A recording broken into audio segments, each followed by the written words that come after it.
Now, more than 4,000 troops from our region are currently being sent to Afghanistan for their 4th tour of the country. From next month, members of 16 Air Assault Brigade, most of whom are based in Colchester, will be responsible for mentoring and working alongside the Afghan security forces. Victoria Lampard has been finding out what life is like for the loved ones they leave behind. For most of these children and their mums, this wasn't a normal Monday morning. Many have spent the weekend saying goodbye as soldiers leave for a 6-month tour of Afghanistan. The wives all agree that right now they rely on the support they receive from Montgomery Infant School and each other, especially for someone like Lauren, whose family are in Scotland. I have 5 children, so when he's gone I have to spread myself quite thinly, so it's nice that the school are involved and do have a true open door policy. I think evenings are the worst. Once my daughter's in bed, it's a bit sort of, what should I do now? He emails virtually every morning that he can, obviously phones as much as he can. So it's a lot nicer being able to get up in the morning and have an email sat there waiting for you. I feel it's important that I'm in the playground in the mornings and the afternoons just to have that adult chat, so I'm there for the mums as well as the children. For Charlotte here, she's hoping her baby arrives before husband Mark is deployed in the coming weeks. I'm 8 months pregnant, bit nervous, but hopefully I won't be on my own because my family's around, so... Hopefully he'll be born before I go, so I'll get to see the birth. Yeah, so it's all okay. And I know people around here are good and she's got a lot of family, so... Inside the school, and Sally Leong ensures the day begins upbeat.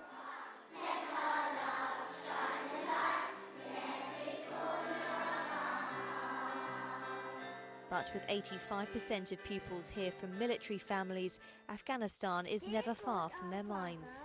Bring him safely home, we pray. I feel sad, but I feel happy because I know he's still here. So your daddy went yesterday. What was yesterday like? One day he took me to park first, before we went. It's quite nice because I get to eat chewing gum because my dad never lets me. He's going to go in the night time, so I'm just going to come down and say goodnight to him before he goes. Once a week, the school holds a Bluey Club where the children get a chance to write to their mums and dads. They'll be posting these this afternoon, and the soldiers in Afghanistan should receive them in about a week's time. Montgomery Infant School plays its own role in these tours, offering support for those at home and making sure that even though they're miles away, the troops know they're in their families' thoughts. Victoria Lampard, Anglia News, Colchester. And we won't tell Daddy about the chewing gum. Now, with the Commonwealth Games in Delhi less than a week away, one of the East's highest-profile competitors has become the latest to pull out. Tennis star Elena Baltacha from Suffolk has made the decision on health grounds, saying competing could not only threaten her tennis career, but also her long-term health. Well, I'm delighted to say we can join Elena now at her club in Ipswich. Elena, thank you very much for joining us this evening. Just tell us how difficult this decision was for you specifically, because we've been hearing reports of cobras actually being found in the tennis facilities there. Yeah, it was a very difficult decision for me. You know, it was something that as soon as I found out I made the squad for the Commonwealth, this Scottish team, the Commonwealth Games, I was all for it. I said I don't need any time to think about it. I'm definitely going to play for Scotland, and I was really, really looking forward to it. I made a decision a few days ago because obviously we were at another tournament, we were in Asia, and we were seeing all the news that was kind of, you know, going on in Delhi, and because I have a liver condition, that kind of just the health side of it really scared me, and because of my liver condition, my immune system is really low, so I'm more susceptible to picking stuff up, and just that was really the reason why I pulled out.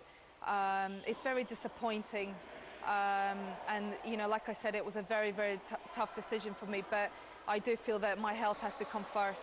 Sure, I understand that. Now, some of our top athletes have been criticised for pulling out. Do you think that's fair, considering Delhi's now doing everything it can to make these games a success?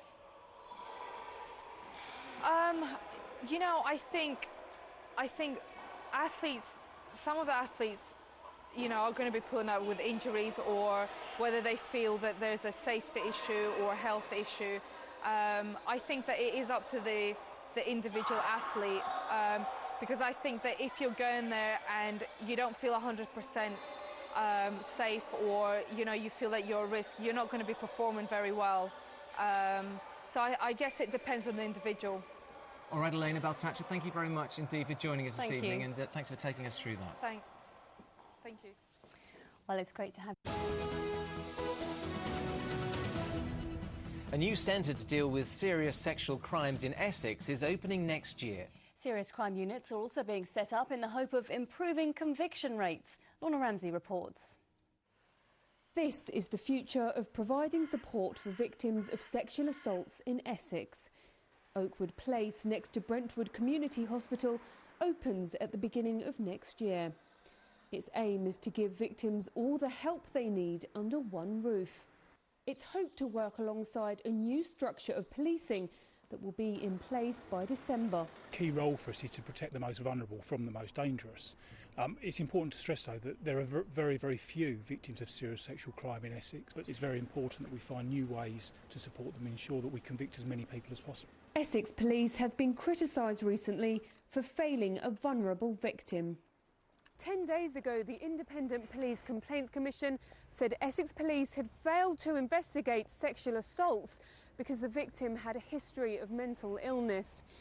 Essex Police said the way it dealt with the incident in 2007 was totally unacceptable, and that changes have been made to make sure that mistakes are very unlikely to happen in the future. It's not the sexual offence trained officers who, generally speaking, are all pretty fantastic, and we get really good feedback. The first line of reporting, i.e. the police officers that go out to initially see the victim and get details about the crime, that's where a lot of our clients are having really quite horrendous experiences. The Home Office wants to have one of these centres in every police force by the end of next year, in the hope of securing more prosecutions against those who commit serious sexual assaults. Lorna Ramsey, Anglia News, Brentwood. A man has pleaded not guilty to the murder of a French chef in Southend earlier this year. Renaud Duchesne was stabbed after a classical music concert in Southend's Priory Park in June. Today, 21-year-old Carl Wills from Southend denied the charge at Chelmsford Crown Court. A trial is expected to be held in November. The basement of a shop has caved in, leaving a 10-foot-long hole in the pavement of a street in Suffolk. Structural engineers are trying to work out what caused the basement of an optician's in Blybergate in Beccles to collapse. The road will be closed off until the area is made safe once again. We're not totally certain exactly what's happened as of this present time, but we do, well, we're tending to think that it's something to do with the heavy rainfall. Basically, we've had a partial collapse of the basement of the building, and we're just in the process of obviously trying to make that safe and secure.